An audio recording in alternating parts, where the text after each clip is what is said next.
Hello, fantastic humans. I am so glad you're here with me today. My name is Doc Simpson. I'm the host of Divergent Wisdom Broadcast. And today I am sharing a conversation I had with Charlie Morrow, who is someone I met through my work at the Little Soul School, where I have recently trained to become a certified Akashic Records reader.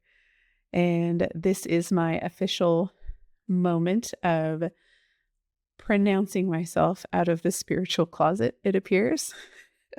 And I am fully swimming in the deep end of the woo world and pool as of now. And I am actually really excited about it because that means I get to speak to people like this brilliant human about their life experience and how transformative and healing it can be to embrace parts of yourself that you have been ignoring and not including. And I couldn't think of a better person to share this unveiling with than Charlie, who feels like a kindred spirit and someone I have known for a very, very long time, despite the fact that our first encounter this time around was only a few months ago.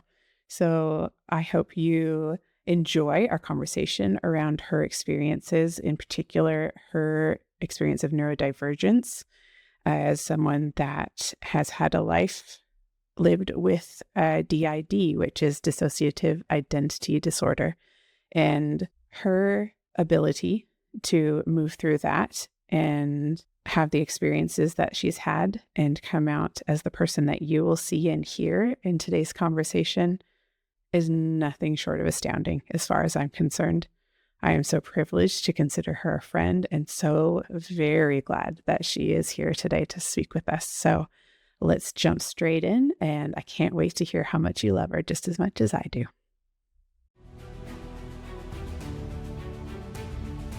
Welcome to Divergent Wisdom Broadcast, where curiosity reveals the endless aspects of convergence between science and spirituality.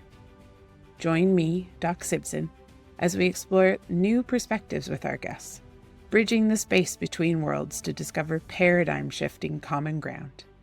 It's time to get rebellious. We wish to advise that today's episode covers some sensitive material. Please head to the show notes for details about the type of content and timestamps of where it's discussed. I would love to introduce everybody to my beautiful friend, Charlie, and she has graciously agreed to join us today. Charlie Morrow is someone that I've met through our Akashic Records certification. She is a records reader and a writer, and in the midst of becoming a game developer. And Charlie, I would love for you to share with our audience a bit more about yourself and what's brought you to this point where we are now of expansion and change in your life. Ooh, that is the epitome of where do I start? Start with where I am now, and that is I have been reading Akashic Records for the past really not that long. Just honestly, it's been about 6 to 9 months of really being in them and reading them. But where I started was as a person who was deeply, deeply traumatized with a brain and body that coped with it in an exceptionally resilient way. And I found myself going through a awakening process and came into this next evolution of myself.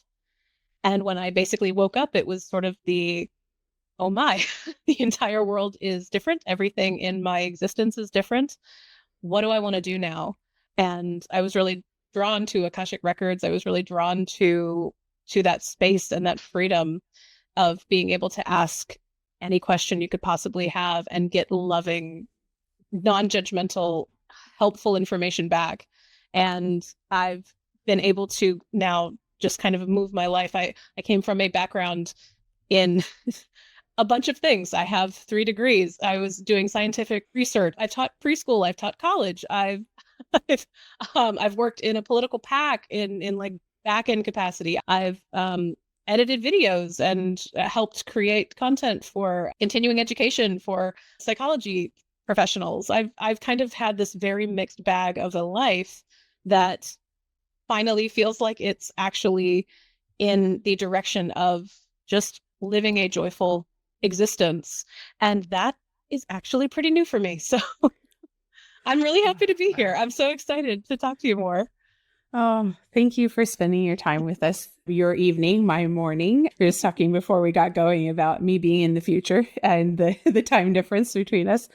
And there's so many places where I could start because you already in your not that many years have lived quite a varied life. And I think that is a reflection of so many elements of a person, but really, really common in neurodivergence, I think, because we have different interests and different levels of passion that we follow things with. And I guess probably the place that I would like to begin that comes in first would be what I know about your neurodivergence itself. Would you mind sharing with us your experience of that? I guess maybe just a bit of definition and kind of background for people, because when I say DID or dissociative identity disorder, which, it's labels, but what does that mean for people, and what was your experience of it? I know it's hard to say in a nutshell, but just overview on. We'll get into the nitty gritty of it once we have that kind of baseline for people to understand. Yeah. So I am going to use a movie because it's just my favorite way of explaining it. The movie Inside Out. When we think of Riley's headquarters, that's what everyone has. For me and for anyone else who has dissociative identity disorder, as children, prior to about the age, it's debated, but the age of 8 to 12, when we're still in those really crucial developmental stages, if you experience a level of trauma that your brain and body cannot handle, like you cannot continue thriving beyond that, then there are a number of things that can happen. DID is one of them. It is a way in which the brain segments everything using the natural dissociation process that we all just have. It's kind of part of our just makeup. We have all of these pieces inside of us that we still don't really understand, but there are things that our body completely understands and completely knows what to do with. And so for me, around the age of 3, I just had a very severe amount of trauma that was occurring in my home, in my life.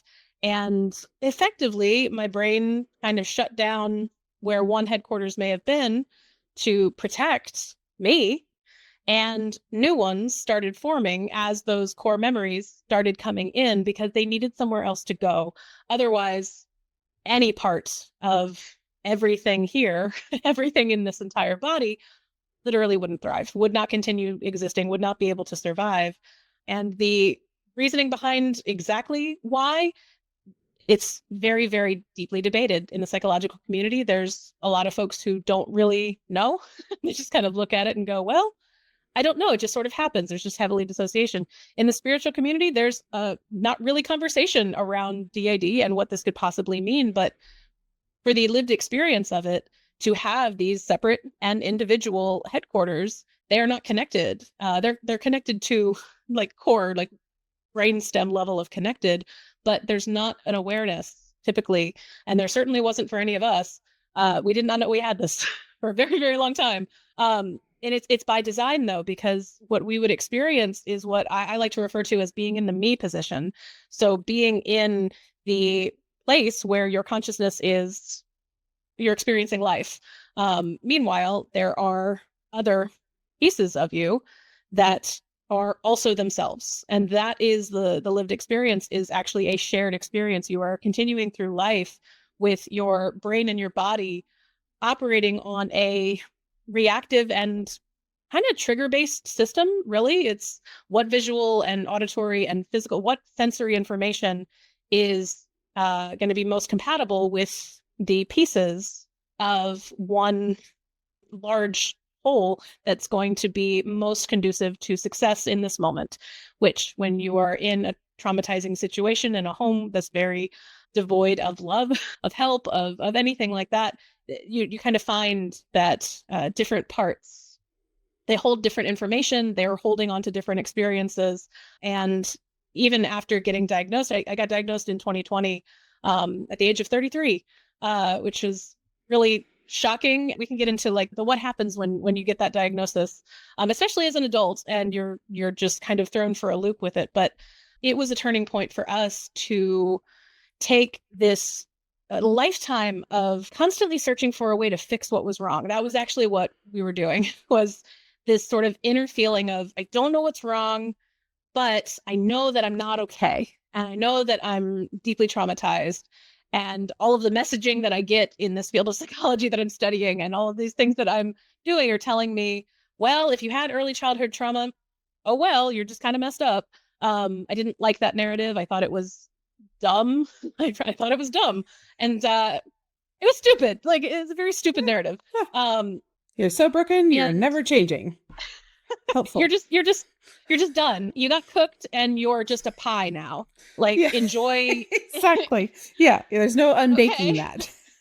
Yeah. It's like, you know, okay, I don't believe that. That doesn't make any sense. It just never did. But the pathway toward healing was always in that there's something wrong for me. I'm trying to run away from kind of mentality. That's why you're always running toward like the next goal, the next thing that will make me feel okay, right? The constant searching, which I know is very common for anyone with a neurodivergence, is the constant something feels wrong, so let me just keep trying to fix myself. And once we got the diagnosis, it shifted. And suddenly it wasn't about fixing anything. It was about, hold on. I've done all the self-help things. Like, I've taken all the quizzes. I know all the personality types. I know all of the things that you were supposed to know. That means you know yourself. And I've been a we. Like, it was a very pump the brakes, recalibrate and refocus situation. And that's basically changed everything. I definitely want to talk about that journey, because I think the experience that you've described of not being aware, you know, you've done all the things that help you know yourself, and then get to, 3 decades into your life and have this revelation of who you truly are on the inside. And it's not that you didn't understand yourself in the concepts and the frameworks that you had accessible to you before that. It was a new piece of information that felt right. And I think that's a really common experience for people later in life that recognize their neurodivergence. I mean, like myself, I can say it's exactly what happened. I was 37. Yeah. And I felt like it was the first time where I was like, that makes perfect sense. My entire life all of a sudden fits into this explanation that actually addresses how I felt, as opposed to all of the other things that you try and describe your life with, right? So I definitely think it is extremely relatable, no matter what, labels we put on the neurodivergence. I think that experience of later in life recognition, as opposed to, earlier on in childhood or kind of in your formative years when you're still creating your identity, to have that realization later, no matter what the scenario is a really relatable and common experience, I think, no matter the flavor that we're looking at. So what, at the point of the official diagnosis, change? What was the kind of process that unfolded from that point for you? So honestly, it's not a process I recommend to anyone, because so the actual leading up to the diagnosis, it was 2020. Yay. Life was it just was, and we were actually both, my husband and I were grieving infertility because we had spent 8 years trying to have kids. And the end of 2019 was our like mental, like, we're destroying our relationship and ourselves with this process. So if it doesn't happen, we're done. And then 2020 happened, and we we were very lucky people to be able to work at home, but we also never left the home. And so we kind of were just, we were in this place of grief that we were attempting to do while being terrified of existence itself, while we were feeling those personal feelings of just, please don't tell me that our entire relationship could end now. We're trying to rebuild our relationship and ourselves after everything that we have really worked hard on to create life-wise. And by life-wise, I mean like us trying to kind of follow the life script. We found each other, we got married, we got degrees, we got jobs, we were trying to do the kid thing. And, none of that felt completely correct, but was one of those, like, eventually I would have hit this wall anyway of like, life needs to go this way. Like this is the path you're on. One way or the other, the wall crops up in your way. It would have gone. It would have gone either way. But that was just what we were experiencing at the time. And so I started going back to therapy to try to work on my grief and just feel it, have all the big feelings. We started working in and doing EMDR. And EMDR is very helpful. It also brings a lot of trauma to the surface. And what most are being taught right now is actually, this is the thing that's really hard about DID, because it's like most of the information it's just too complicated and it's just too rare, which it's not, but it's just too rare. So just ignore it. Like, don't touch it. Don't do it.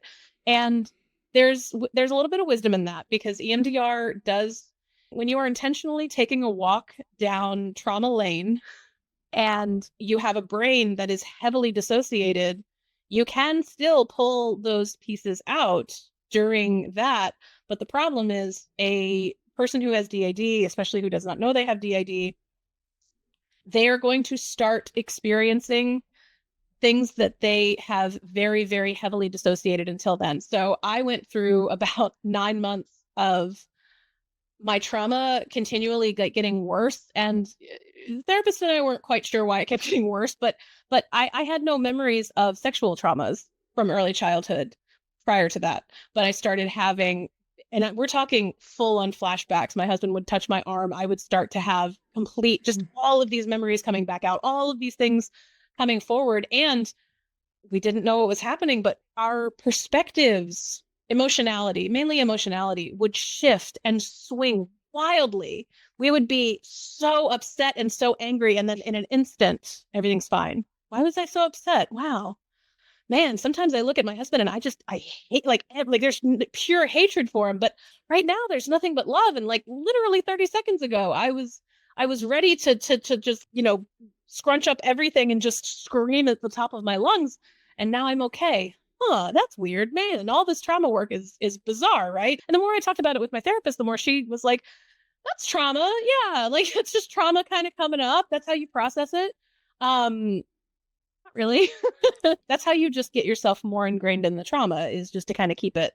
I say that because I'm a really big proponent of incorporating somatic work when you're doing that kind of thing, because that's what I ended up eventually doing, which was a key in my healing. Like, I got to a point, I am an integrated person now. That was never the goal when we first got this diagnosis. It's just what naturally occurred when we turned our attention inward and started having these bits of communication, because the more you have these internal conversations with any part of you, the more that neuroplasticity is going to be reconnecting things in a natural way, because it's just loving communication. All of that trauma actually led to us starting a new protocol of EMDR that started it at birth, because she was trying something new. She's like, okay, we'll start with birth, because I was adopted. I have some adoption trauma too. So we were actually starting there. And when we started pulling those memories out and kind of walking down it, everything in my awareness went white. And had one of us that I didn't know it was one of us just sitting there with her arms together. I was describing it. I was like, no, I've got this like teenager whose arms are crossed, who's just like staring at me. And she's like, no, you're not removing us. That's not happening. And Wow. that was kind of what my therapist said, because she had not had experience with someone who had DID before. So what happened then was a couple weeks of doing various testing. She brought in a friend, like a colleague that could kind of help to really pinpoint, like, what's going on? What's this? After that, we stopped the EMDR and we just worked on, both of us kind of trying to understand, okay, what is this? What is this disorder? Like, I'd heard about it in school. She'd heard about it in school, but it really is touted as something that's not common. even though it's estimated that 2 to 4% of the population, I would argue more personally, I did not know I had it. And I'm going to be honest, I think that a lot of us do at least some level of severe dissociation, not to the extent that, yes, an entire internal like person, again, go back to Inside Out. You have a headquarters, you're getting little personality islands and you're getting connected into the essence of who you are. That existed. They were full people with full opinions, feelings. When we started connecting in, all it took was, what should I call you? Like, what should I call me? What should we call each other?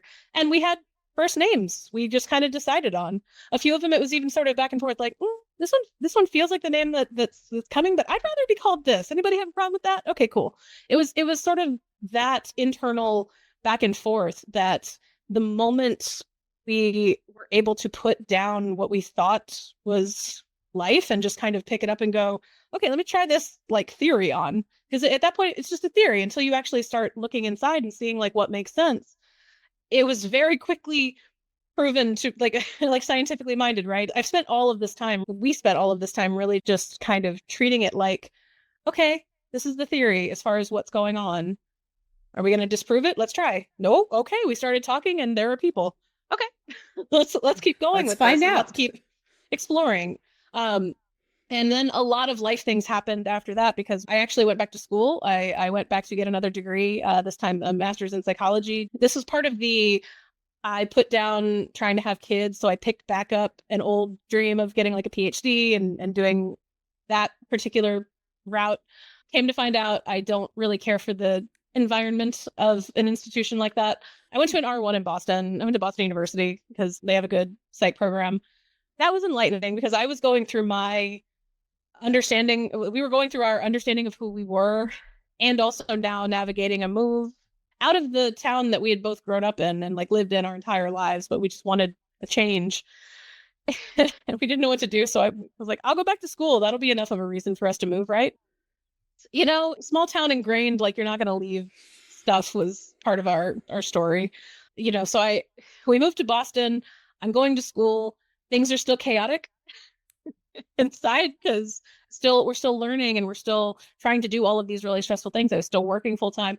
And so we're just kind of juggling all these really stressful moments and still finding that being able to turn inward and really connect with one another and find out we mapped our system. We mapped who was in here. We got to know what it was that we wanted. We were able to really loudly hear the voices of the ones that held onto the deepest trauma and the hardest things, who, when they were in the me position, their entire purpose was to protect us from more harm, protect us from adding to that well, from creating a bigger shitstorm inside for anything that's bad. But that was what we were doing. And when I moved to Massachusetts, I found a great therapist who works almost exclusively with folks who have DID. There wasn't really much that we did beyond just she was a person who we could talk to, who was just open and encouraging the conversations that were happening internally. We did a little bit of EMDR, but not a whole lot. And then we started eventually doing somatic experiencing work, which we did the last couple of years, just because everything we learned about it was like, oh, you don't have to bring up every traumatic thing. You can just like do body-based things and sidestep the remembering. Well, that's easy. Let's do that. We can bring it out of the body, feel the feelings. You know, that part still has to happen, but you don't necessarily have to engage all the thinking about it. You get stuck thinking about it, and especially when really easily. Yeah, and especially with the fact that what we were effectively doing was group-based trauma therapy. Like that's what we were doing because each of us held our own stuff and our own memories, and some of them overlapped. There was definitely some like, yeah, I can remember that. Yeah, I can access that. But no, many of us were completely cut off from being able to access certain memories in the moment when they were fronting. It's by design. The brains know this can only exist here. No, this can only exist here. And there have been really fantastic, not a ton, but there have been studies that have shown that in an MRI, if you're fronting as one and you switch to another, the parts of the brain, they change. What lights up changes. And that's in line with my experience. That is completely in so line. cool that there's that information available about someone that has lived the DID experience. I'm so surprised that there is even anything that shows us that kind of level of information about it, because that was going to be my question is, sorry to interrupt your train of thought, but no, it's perfect. Normal for me. And the question that came up as you were talking about that is, first of all, the part of how it translates to a wider experience is just all of this kind of stuff that you're describing.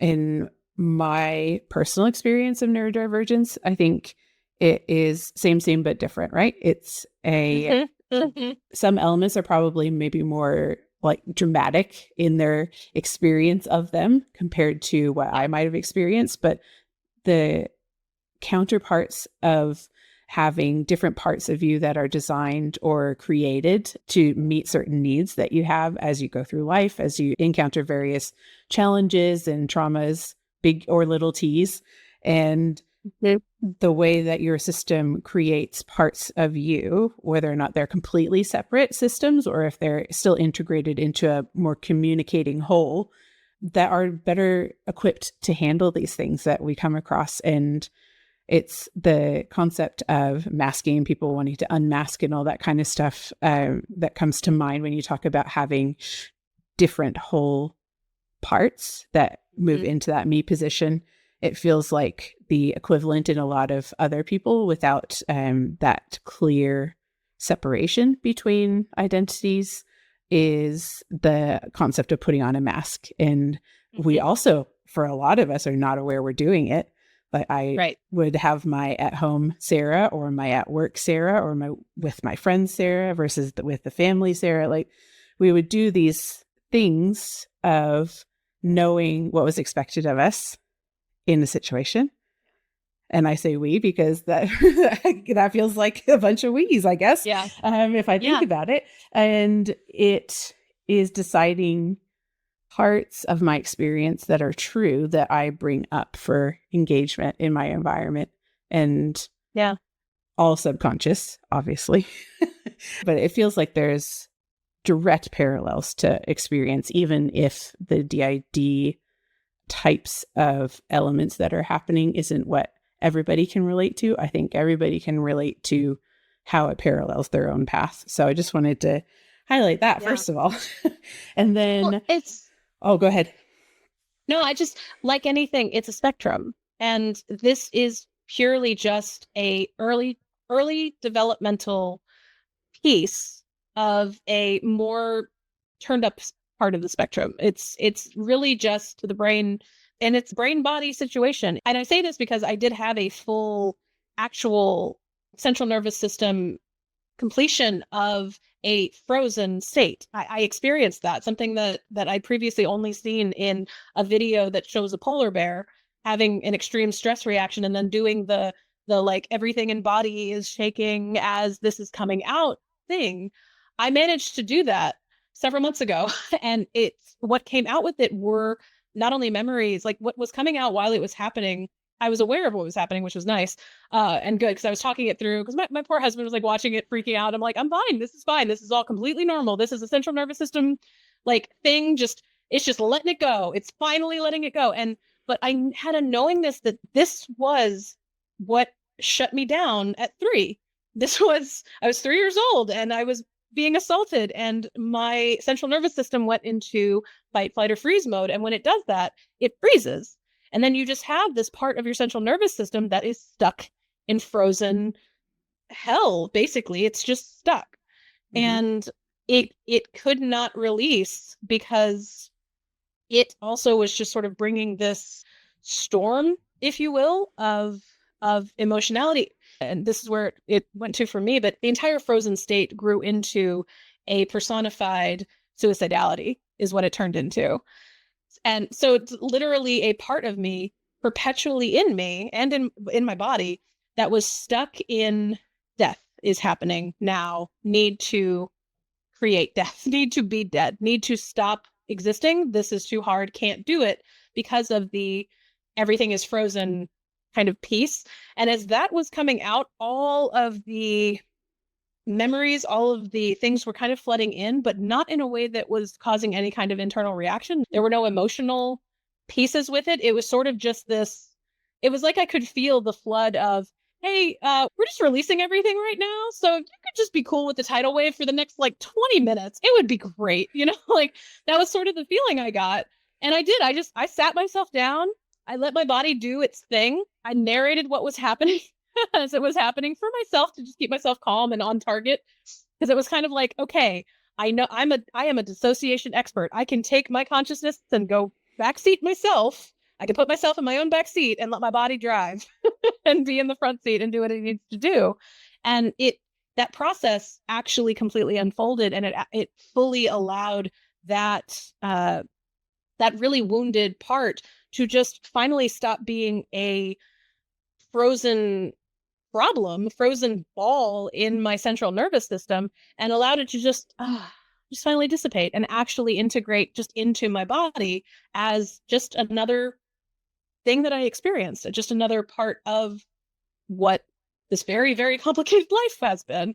Yeah. And not in a way that's super mystical or anything, but definitely just in that, oh my God, my body was holding on for dear life to keep me going, even though it was stuck in this fight, flight, or freeze mode for 30 years? Like just hanging on tight. 30 years of keeping you alive, despite feeling like it was that point of transition to the afterlife. Yeah. Whatever our concept is of that. And yet it still kept going for 30 years. Yeah. Like because our bodies know when that moment is there. And that moment can happen emotionally. It doesn't have to be a literal, it doesn't have to be, a critical physical injury. It can be other types of injury. Yeah. And I just want to pull out something that you said that really struck a chord with me, which was, I'm an expert at dissociating and I can take a back seat. But it was the exact way that unfolded. It wasn't the trauma version of that, which is not consciously doing it, but subconsciously doing a protection dissociation. That highlighted that there are different ways that dissociation can happen as well. So if you know that you're going through a big thing, but you consciously chose to not engage, not let all of those emotional alarm bells get set off for it to recycle through again and again, and chose to take that step back to let your body do what it needed to do, to let it all out without re-engaging with it. What a gift that you had that ability in that moment. Oh, look, I'm going to cry about it. That is so incredible. Because that little 3-year-old part that had been stuck in that position in time and place had an opportunity to become part of you again because of that strength that you demonstrated by doing that. And the point that I was actually making first before I went off on a loop, I just say that about parts and about it being a spectrum just in general, because parts is how we are. We are this sort of fractal being. I mean, we're multidimensional beings having a human experience, but even in this human experience, we are a bunch of parts. We just are. That's why you mentioned, like, we put masks on. We don't know that we're doing this, but we're effectively, if we're all in the me position. And I say me position because it is like front and center. I know that I am engaging with you. I know that I am driving my body right now. I know that I am thinking my thoughts and I'm paying attention to what's happening. We have the capacity to just take that and just go, you know what, just gonna get in the back seat. Oh, like everyone can do that. That is something that is just an innate piece of our capacity to dissociate. The common one to say is, like, you drive down the road and you suddenly are where you intended to be and you don't remember getting there. You just you were just off somewhere else. You dissociated. You just went somewhere else for a little bit. Like it's not only common, it's what our brains do. It's the way in which our brains do things. And we're dissociating all the time anyway with just input. Like, your nose is always in your face. It's always in your visual, like, input. It's coming in. How often do you recognize and see your nose when you're that's a paying perfect attention example to what's going on? It's what we do, because it's it's a means of efficiency. Everything in our brain and body is about peak efficiency, baby. Like it knows how to make everything function at the level at which we can do anything else. It's why we have patterns of behaviors. It's why it's so hard to change those behaviors, because the amount of energy it takes to just go, yep, okay, that's how I'm doing it. Cool. Gonna put that on autopilot. It's gonna keep that up, put that one on autopilot too. But to stop the autopilots and all of the associated autopilots that get kind of built up on top of those, it takes extra energy and it takes extra work. So everything inside of our bodies is already operating at peak efficiency. We just aren't really super aware of how much more we can do within ourselves. You actually can take a backseat to your own awareness. And what I really think it is, it's you taking your own ego and just going, oh, wait, just gonna put you right here. It's you taking your own ego and putting it aside and just allowing whatever's happening to just happen. It's radical acceptance on a internal, yeah, sure, whatever's happening is whatever's happening level. And I say that because it feels like it cherry picks all of these different concepts and different things from psychology and from different ways we do things. But I don't know that enough people recognize how powerful we really are within our own selves, within our own capacity to know what it is we're capable of. And I say it with parts because you have parts. If you go into like your own self and you ask yourself questions, you're going to get answers back. And depending on where those answers come from, you can dive deeper. You can go down this particular rabbit hole of where is this information coming from and why? What is going on there? Where is it originating from? And depending on where different emotions go, you can do the same thing of like noticing without an MRI, like, where is that in my brain? That's like full of a lot of anger and maybe some anxiety. I wonder if the amygdala is lighting up right now. Oh, look, I'm really like having a big brain day where I'm doing all of the like scheduling things and numbers are exciting to me today. Maybe what's firing right now is right up here in the prefrontal cortex. There's all of these different things that are constantly in motion and constantly being used at various times. We just don't pay attention to it because when would we have learned to do that? When would we have had an opportunity to do that? Exactly. That is not the things that we are taught to do. And I think that is a really key insight is, well, many. I could talk for hours and hours and hours about this stuff, but the power that we have that gets so downplayed by our systems and our environments and our family structures and our education and whatever else that it might be, that disconnects us from ourselves and our own capabilities. And the vast majority of the time, without any intent to do that, it's just the way it has been shaped. But it ends up with us not having any validation of our experience of the world. And so we go, oh, I guess it must not be true. And so we stop believing in it. And to have that awareness come back in whenever that happens. I mean, if it happens 5 minutes before you're no longer on the earth or 5 decades, I mean, I'd prefer that, but at least then you have that connection to understanding there are so many different parts of yourself in the, not only the perspective sense, but also the ego sense versus the body experience sense. That's why I like calling it a human suit, because it feels like there are different ways to engage with our systems that language gives us access to of, sure, there's this ego part that's designed to keep us safe. It's designed to be a logic processing system. But then who's there observing all of that? There's another part of you. There's a bigger aspect to this experience that's also in the human suit that gets to make these choices about what's driving, what's happening, and what you get to create from having that awareness just is endless. You're not trapped in the concept of that self that you described being able to put in the back seat. And I think that is probably a crazy concept for a lot of people to even understand. But the more we can connect with the sense of us being bigger and being connected to other elements that help flesh out that power and help us realize that it's been there all along. It's not something that's outside of us. It's something that's in here. The more we can reconnect with it, I think the more we are able to change our own lives and our own environments in ways that support everybody around us. Exactly. Beautifully said. Oh, thanks. Well, that is a perfect segue into the records, which I want to talk to you about for sure. So I feel like we're kind of reaching that point in your experience, like timeline wise, of having had the awareness of DID as a label, but also one that really sounds like it accurately described your experience up to that stage, and getting to know all of the parts of you and having that, I guess, critical point in the nervous system reintegration. So once that happened and, the dust settled, so to speak, what was your experience like from that stage once you had had that kind of critical turning point?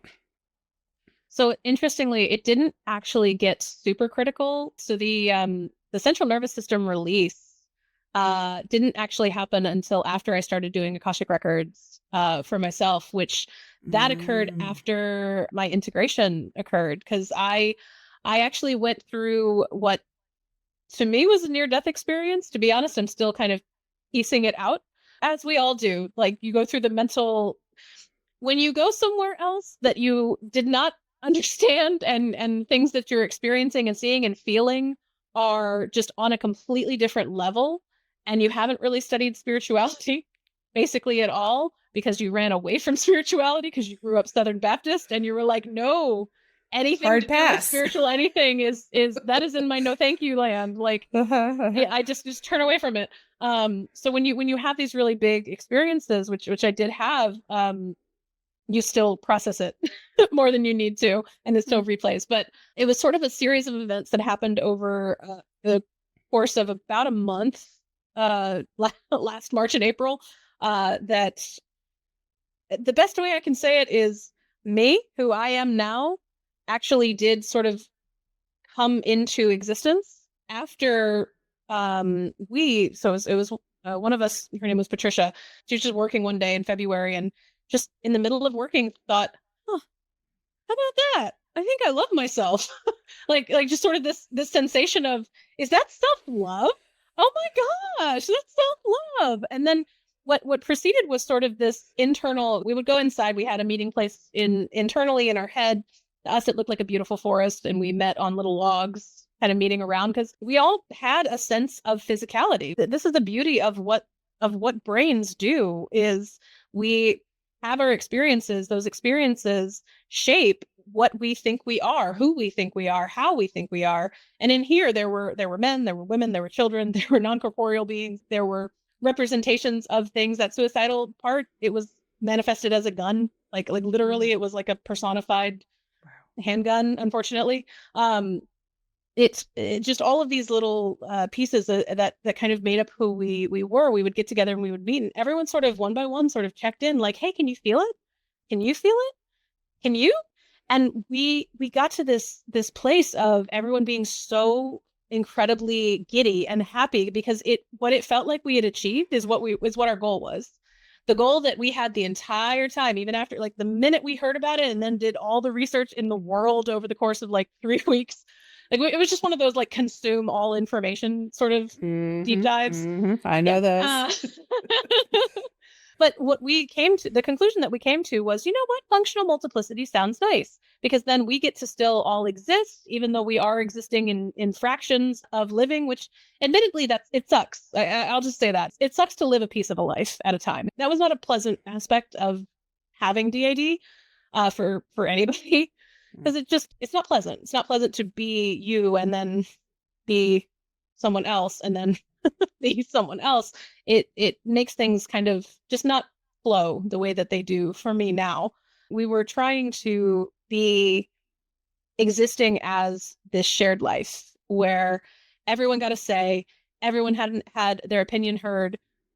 We were collectively building that life together with our husband, and it really was a group method of coexisting together, because the alternative is what? Just continuing down a self-destructive path where you just keep trying to fill the pain that you're trying to fill. No, what we were searching for was love. For us, it was this belief in something that we could not identify. We had never experienced before. We'd never known we'd experienced it before. And we just knew we were capable of it. We knew we didn't experience it. We knew we didn't have it, but we knew we were capable of it.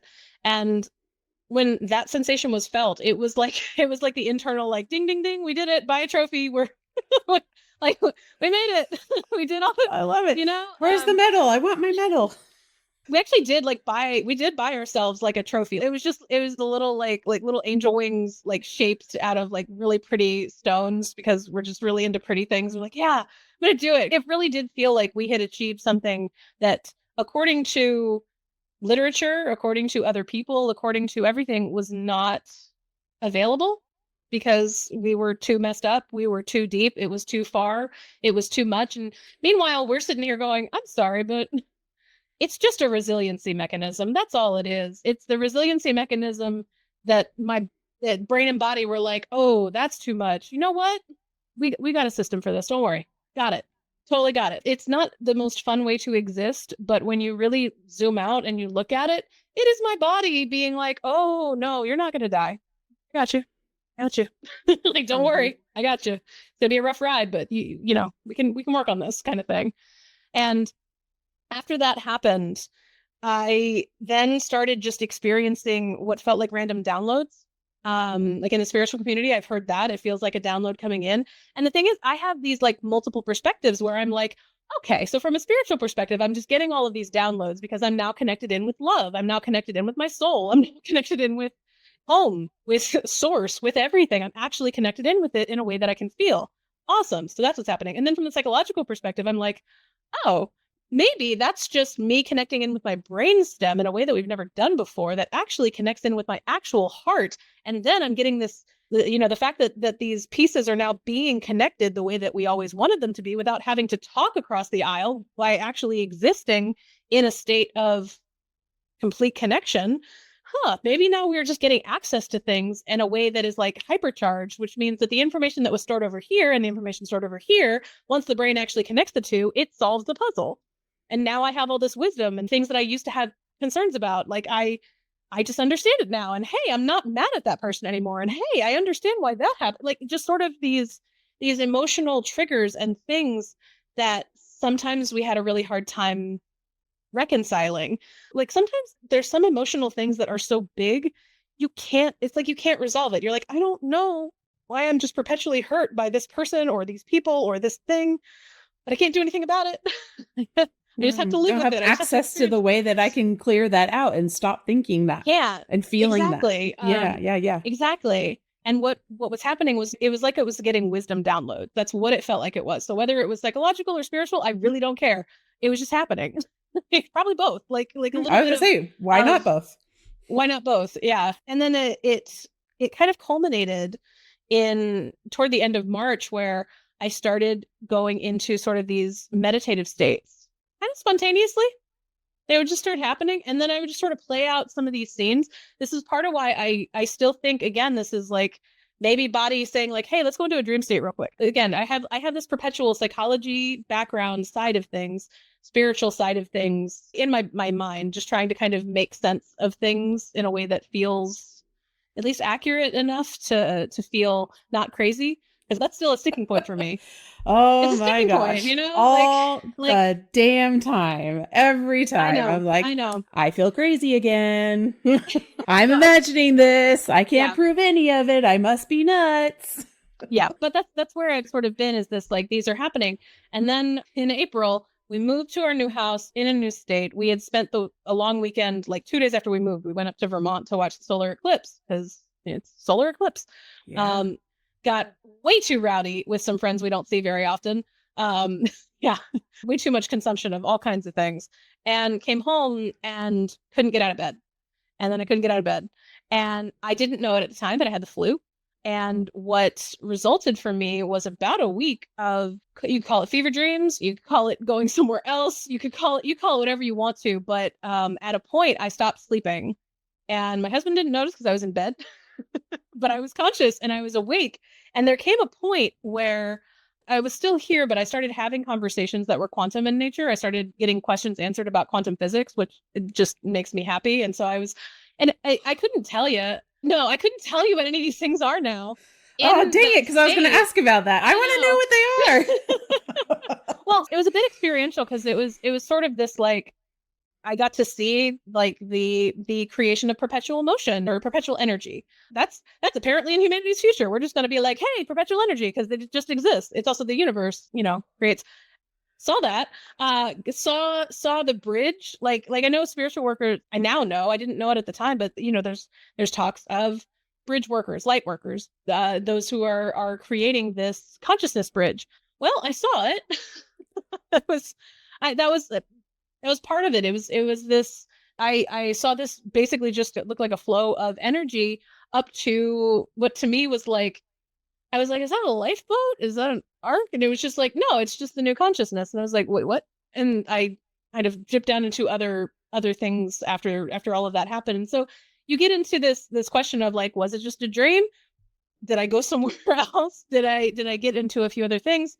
I have no idea. It was really neat. It was really cool. And the feeling the entire time was just kind of like, wow, cool. Wow. And it was just sort of this, the message that I kind of kept getting was literally humanity's evolving, consciousness is evolving, the earth is evolving, and some of you are here to do it. Like you came to do it. And that was sort of a like, yeah, you were one of them. Like you're here to kind of help with this whole thing. It was one of those really fun, metaphysical, but I also don't know what I'm experiencing kind of experiences. So after all of that, though, I started having these stories play out. And they felt much more like a dream. But in each story, I was observer. I was in the observer position, but I was each of who we were. It happened basically, it was like one at a time, because there were about 22 to 25 of us. When we mapped it, it was always a little bit like, not really sure, but only about 12 of us ever fronted, like ever were in sort of that me position, ever were what we consider to be really fully, not fully like created, but more fully how I am now, how any like person is. I think just because of the fact that they were the ones who fronted. I think that was just how the development worked of each of us inside, was those who held the most experiences became the more well-rounded people, because that's what brains do. As we become well-rounded, we become people. It's why you're a potato when you're born and you turn into a person, like, you come in with personality, but not really. You're a potato. Like you're just kind of, this is what you are. So as those were going down, I actually got down to our final part, which was one of our young ones, Scout. She actually fully fronted, and I was her. She was fully fronting, but it was the first time she'd ever fronted without adult supervision. Because she was always a little bit different. My personal theory is actually that she was a copy of who I was when I got locked up, because I actually think that's what happened. Based on what I've experienced, that's what I feel like happened. Is I did, again, Riley, go back to Inside Out. Riley exists. There's a headquarters. You start to have your experiences. You start to build who you are. Really horrifying experience that locked my central nervous system up. I went into mind jail, basically. And I say that because this became a process of it was almost like gates were being unlocked, sort of like in my mind. And as I was going through this process, each of us was integrating. So each of us was ending their time as who they were. Like they were dying. Like every single one of us was turning their personal lights off to connect in with the whole. Like that's what was happening.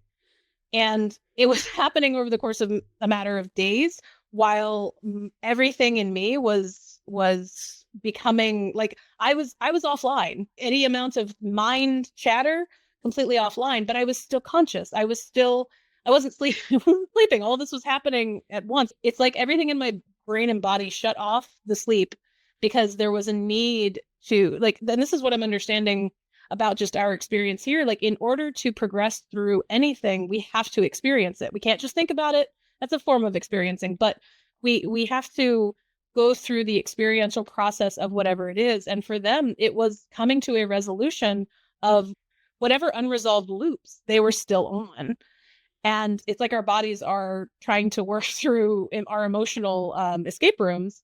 It kind of felt like that, because there were definitely these, I call them like choice moments, where in the like dream state, in this state where I was sort of observing and this story was playing out, there were almost opportunities to be like, okay, which direction?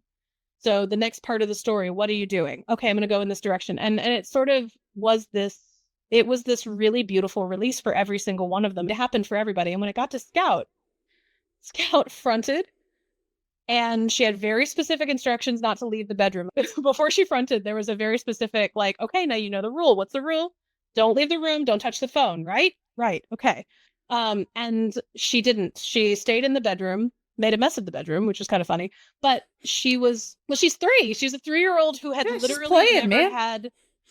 literally never not had adult supervision while she was fronting.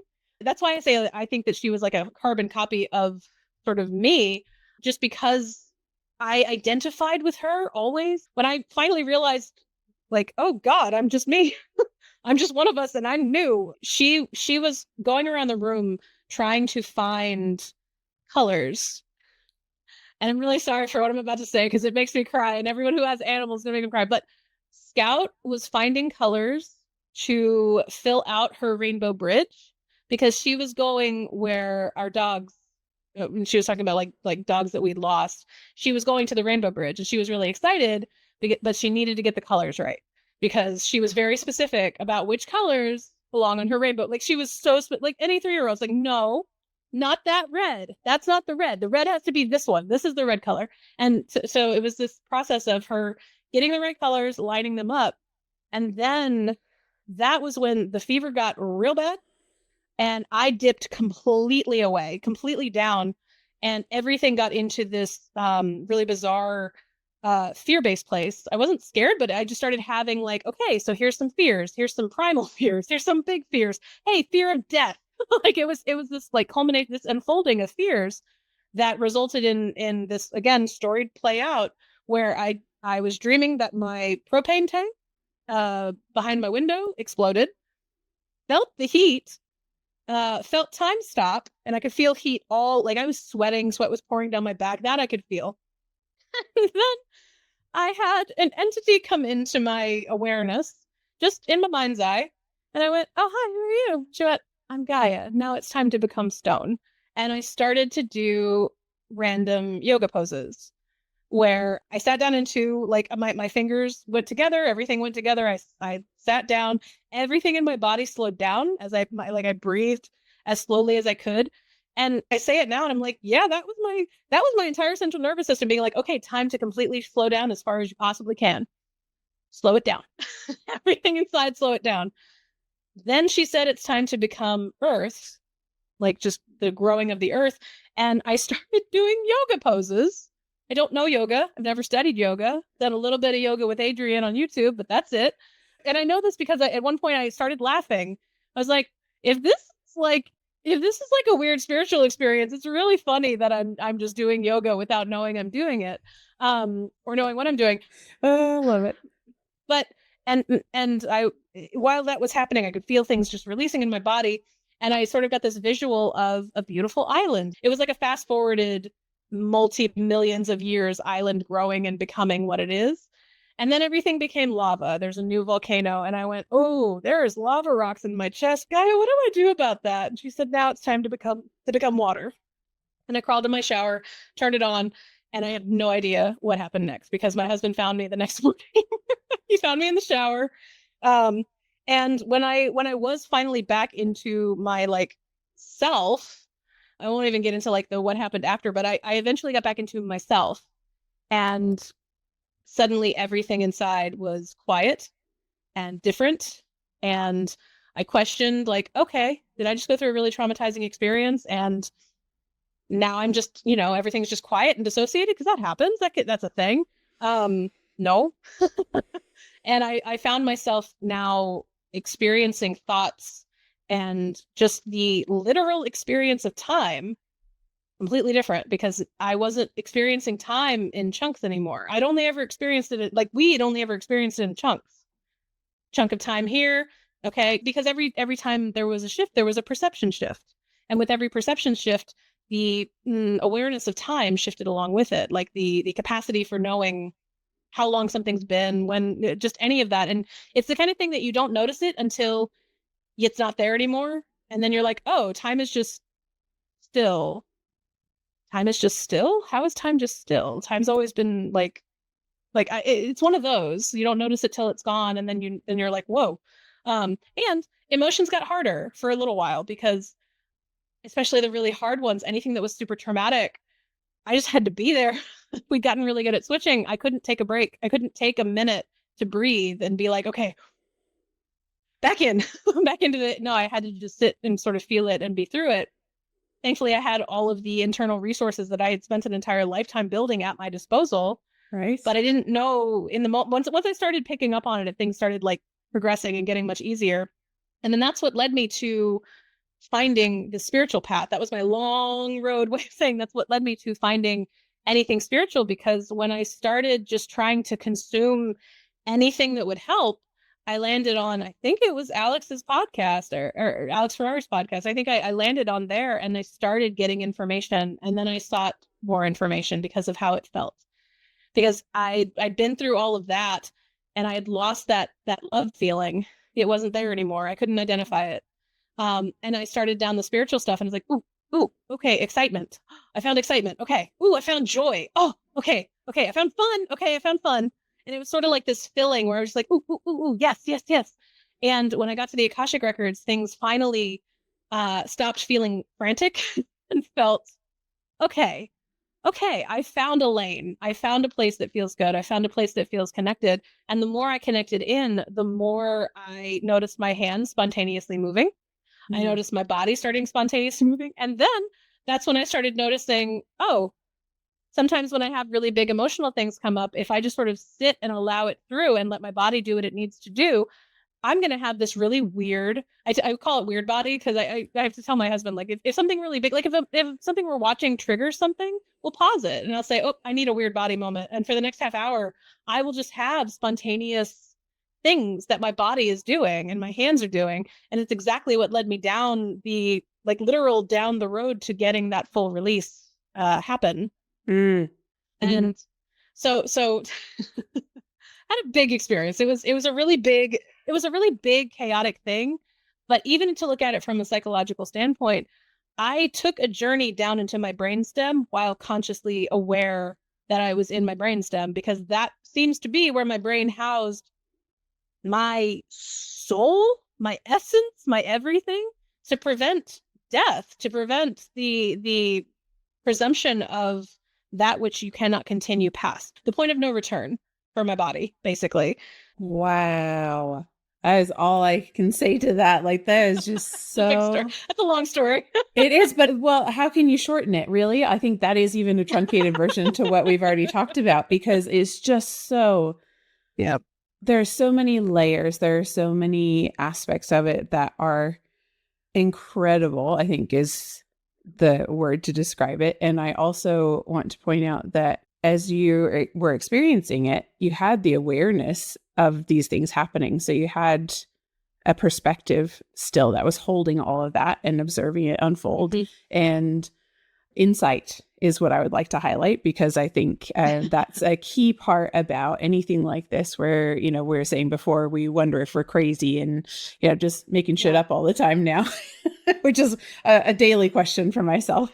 But the fact that I even have the insight to ask myself that question, I think is the key difference between states that are what get labeled as delusion or illness, a symptom of an illness, versus an experience that is different, but we're still very aware of who we are, what reality we're existing in, what the rules of that reality generally agreed on are, and how that fits into all of that. It's a very different scenario to someone that doesn't have all of those components to their awareness as something's unfolding like that. So I just wanted to really put it out there and say, this is a question that I am constantly deepening my understanding of and my own interrogation of for my experiences. And that's kind of where I am right now of how I know how to explain it, but just so that we give people food for thought around the narratives of delusion and hallucination and all that kind of stuff.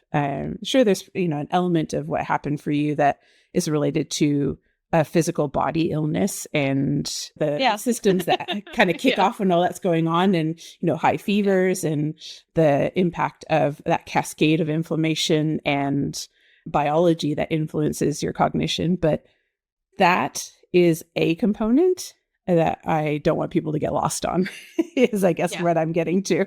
So this process of coming back to one perspective and where it led you, I just loved how you described it, of seeking those little sparks of engagement or curiosity or a sense of fun or play. And joy was another one you described in that list of the kind of pings that it set off in your system. I love to think about that kind of stuff as like your navigation system. And I think personally for me, that's when I've been more connected to my heart again and my ability to feel a wider spectrum of things because it's not so shut down. It is really helpful to be aware of those things and follow them, lean into them when they happened. So I would love to talk to you about your experience of the records once you had that calming moment of, okay, here's a place we can stay for a while instead of kind of chasing those little flashes. Tell us more about what happened when you had made that realization and then started to walk down that path with the records. What was that like for you? It was the peace that I didn't realize I had stopped trying to get. I think I'd given up. I think I'd given up after a point of actually reaching a state of prolonged peace, longer than like 5-10 minutes, maybe. Because they're like little glimmers of things. You can grab it, you can hold it, and you can say, yay! And then in comes the emotional tidal wave of everything else that's just constantly on your plate anyway. But being in the records was just that fully home feeling. And it's interesting to say that because I feel like I say home and I define it so differently than anyone who can identify a loving home that they had or grew up in.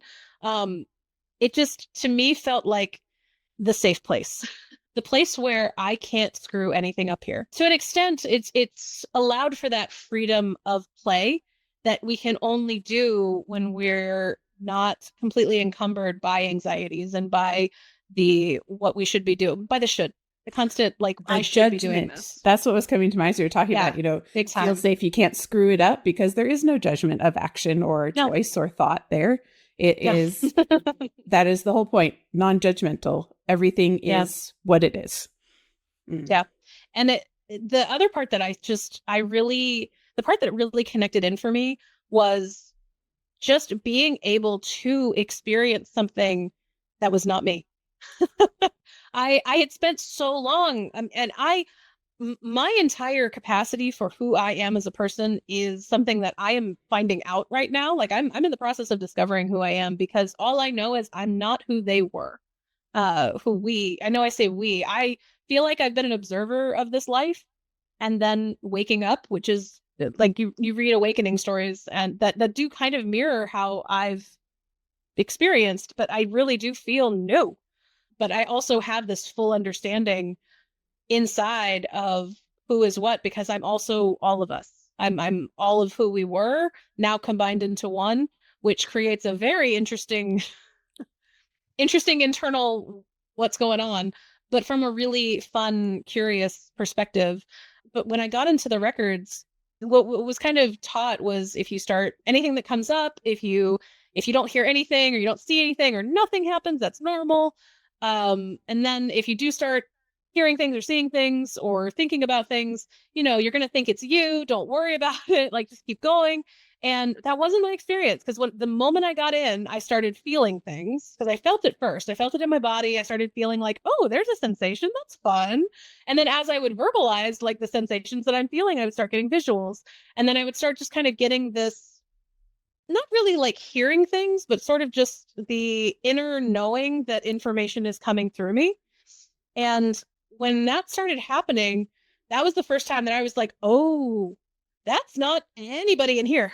I know what everyone in here sounds like. We spent 4 very dedicated years being hyper-focused on what's going on and what's going on in everything, because that's part of how you get to self-love. Is you also have to, the whole way you get to self-love is you have to accept what's in here. You have to just see it and be like, yep, that's me. That's All us. that, That's that's the it. stuff. Yeah. Here it is. There it is. Like, Yep. correct. Yeah. The parts that I don't like, sure. Yeah. Nope. Still here. Love them dearly. Like love and fight. Like, it's fine, but you still have to accept it. And so being able to resonate and sort of know myself and then know what is not me was a really fascinating chance to explore. And it kind of felt like, oh, this is a new way of existing, like as a human. Like, this is a new way of being able to understand the greater cosmos, questions that I have always had. And this is the part that I love, when you connect with someone else and you read their records, you start by getting calibrated to their energy, to their unique signature, their unique cosmic resonance that you can feel, or you can kind of see, because sometimes there's fun visuals and you don't see them. I don't see them externally, but it all happens as like an into my mind's eye as you imagine something. And just being able to have what kind of already was a pretty expanded perspective, because it was a perspective of 20 perspectives, was kind of what I came into, to then have it just turned completely on its head. It was almost like I kind of think of it like you're on a wall and you move back a little bit and you're like, yep, I can still see, like, but it's just the wall. And then reading the Akashic Records was like, oh, there's a whole room here. My head's just been against the wall this whole time. Okay, got it. Like, also, is a room of infinite proportion and facets. Yeah. But I've had my hands in front of my eyes this whole time, and now I'm just like, oh, there's like literally everything. There's literally everything. Cool. All of Like, the things. It was because of everything that had kind of transpired, and how new everything felt for me, and how much I really just wanted to understand, and how much I really wanted to continue this trajectory of healing. Because I really did. I was like, well, all right, the body or the mind has reconnected and done everything that it needs to do. Body, you ready to go on a ride? Like, you ready to heal too? It's already been kind of doing that, but it's sort of this process of just sort of being open to this. And I check in with my records on a daily basis. I just open them, and I might just like leave them open and just sort of walk around and see if something kind of comes out. And occasionally I'll just get random thoughts that come out, random emotions that kind of come up. And as they come up, it's just sort of this really easy process of being like, oh, hey, horrifying emotion that usually would have me going down a deep depression spiral for like 4 months. You're just kind of here. What's up? Yeah, you're just hanging out. Okay. And now you're gone. Okay, cool. Bye. And I don't say that to mean that I'm fully resolved a lot of these big emotional things, but it operates like the weather for me now, where I can kind of feel it coming, whatever it is. And as it comes in, I now have, I put my umbrella up and I'm like, okay, it's raining for a while. Cool. And my body does what it needs to do to kind of process it out. And I can tell that these big celestial events that used to happen inside of me, emotionally speaking, they're diminishing over time. Like, I've been able to see the physics of our emotions actually get resolved and diminish in real time, because it's been happening for me for the last 9 months now, where huge, severely traumatizing things that absolutely do result in like PTSD, they don't ping like that. It's not like a sense of detachment. It's more a feeling of being so incredibly secure in this position. If we're thinking physics and we're thinking of like self-love, just love in general, being connected in with source, with your soul, if that is your 0 point, then any amount of moving at this point, I just come back to my 0 point. Like, I found my 0 point, and now I can bend any particular direction, and I'm still just here. And because that's firmly planted, there's no pushing that. There's no keeping that away anymore at this point. And that's what I think is really amazing about the Akashic Records, because when you're in them for yourself, you're connecting in with your own soul, your own frequency. And when you're connecting with someone else, there is an art to it. It's not plug and play, like, especially if you have a lot of mind not chatter. at all. if it's not, if you have a little mind chatter, it's hard. It is hard. And it brings up a lot of insecurities usually. And it brings up it brings up that, am I crazy question, like in a big, big way. But when you're able to take a back seat to your own ego, to your own sense, you can just kind of let it flow. And when you know how to read the records, you're just translating. That's all you're doing. You're translating information out. But what's coming through is you being able to have a conversation with your own soul, because things on earth are chaotic and we get very disconnected from ourselves.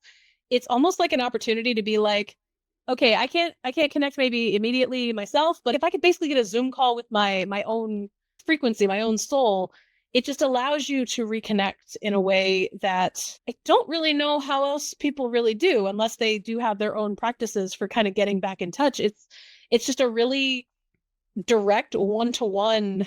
What's coming through here and going back there is also coming. Like there's just this very beautiful loop that ends up happening on this neat energetic level that clearly does things to your body and clearly does things to your emotions. It unlocks things that have been locked, and it does so in a way that is just easy mode. That's what it feels like to me. It feels like, I just say that as the person who has spent so much of my adult life chasing every self-help thing. Like I got a national board certification as a health and wellness coach, not because I actually wanted to coach people, but because we'd finished with school. We weren't quite sure what we wanted to do. We loved coaching stuff when we saw it. And so we went through the process of it. And by the time we were done, we were like, this is really helpful for us internally. So we're just going to keep coaching ourselves. Yeah. The number of times that I've done stuff where I followed it because I was interested, because that's just me.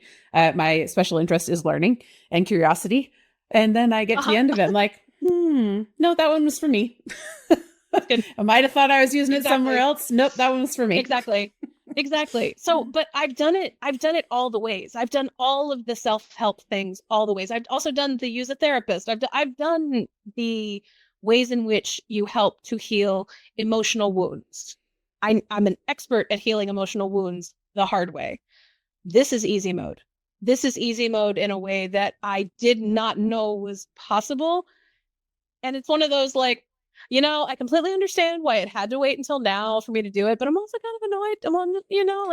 It would have been really helpful. As you were talking, I was sitting here thinking that too. I was like, because that's my experience of it as well, is when I finally had done enough of that own, like detective, healer detective. I kind of think of it as, you find the next piece that helps and you implement it. You find the next piece that helps and you kind of bring all of the perspectives back into something that is resembling a unified whole and feels more like you're in touch with that central point that is you anyway. And I call it unfuckwithable because it's what you described. Sure, you might get bumped off course, but you know who you are now. And once you know that, you can come back to it no matter what. You don't leave it.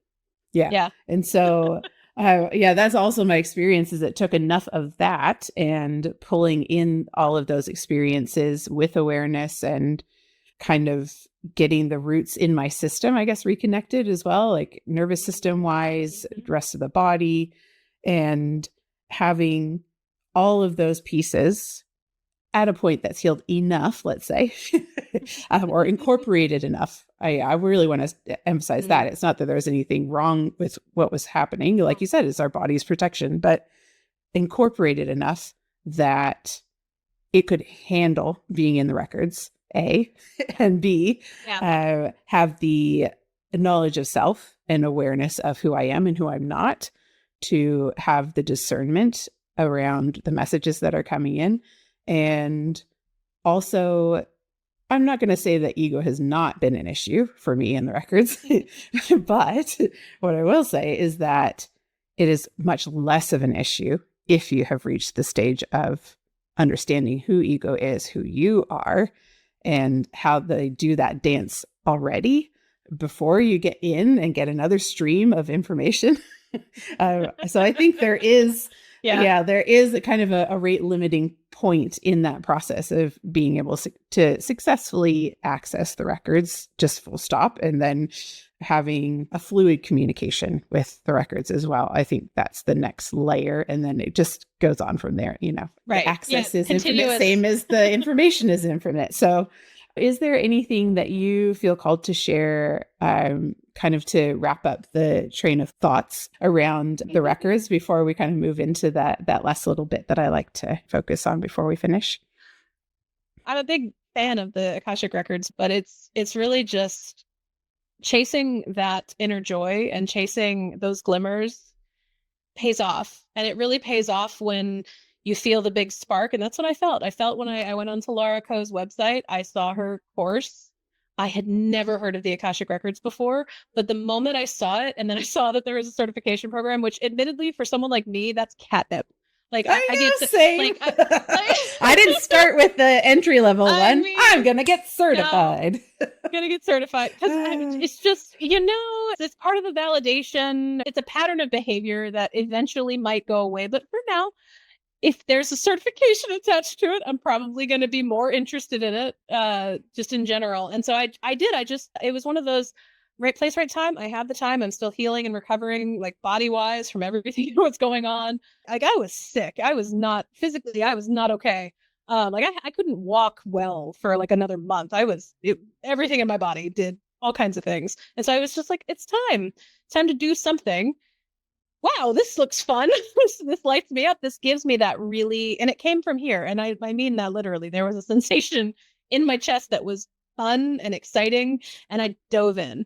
And it doesn't really matter what that is for any one of us because our journeys are so uniquely curated for us by us that whatever it is that sparks that is like, just go that way. Just do it. Just go for it. Like try the thing.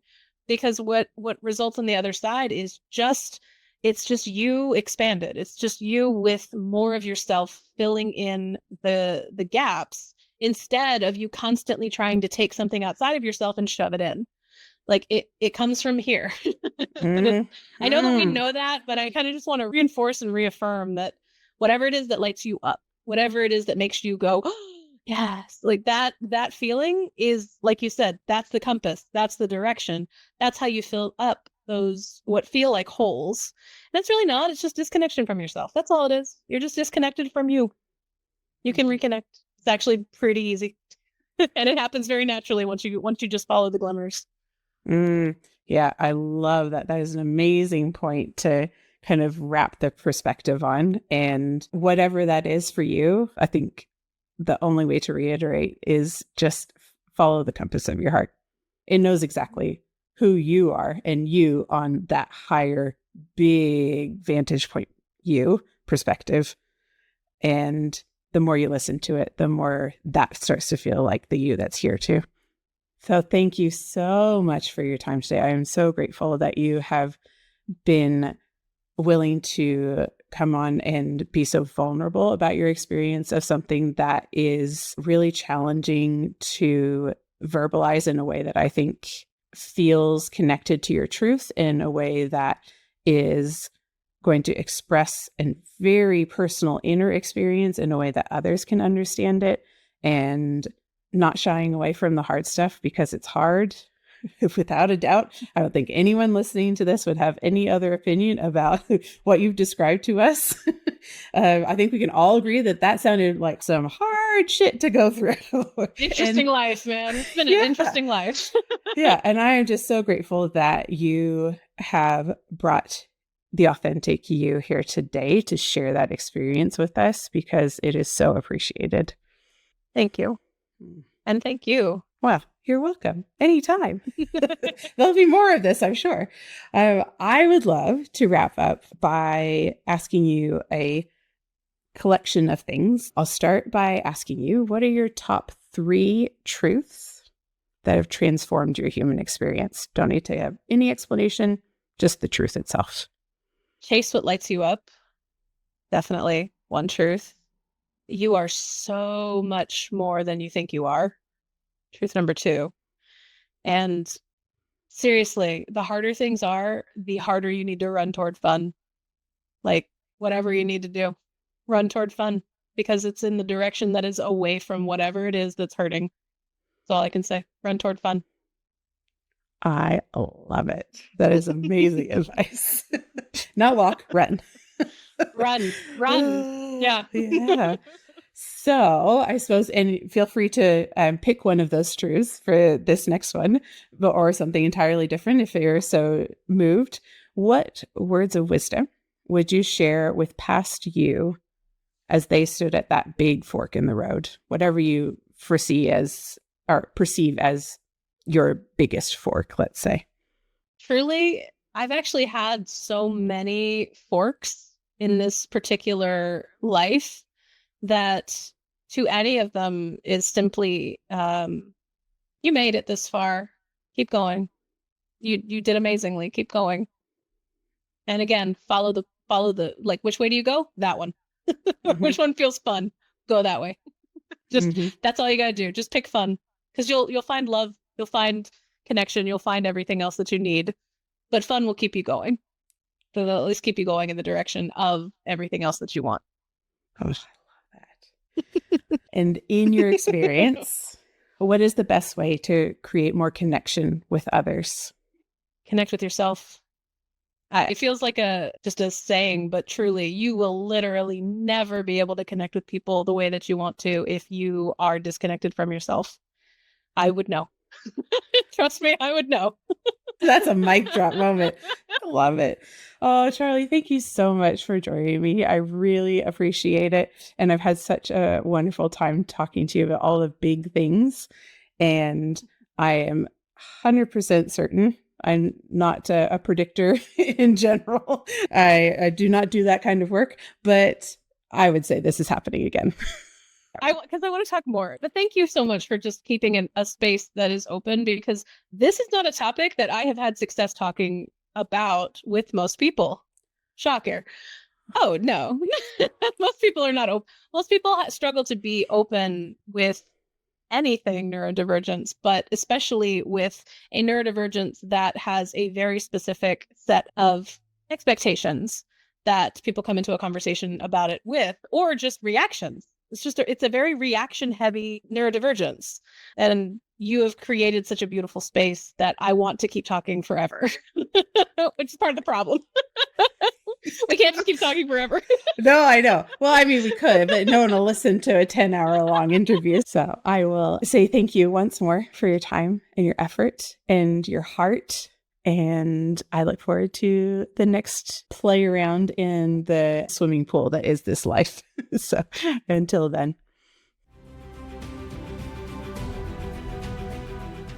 Thank you for expanding with us on Divergent Wisdom Broadcast. We deeply appreciate the contribution of your time and attention to our shared adventure.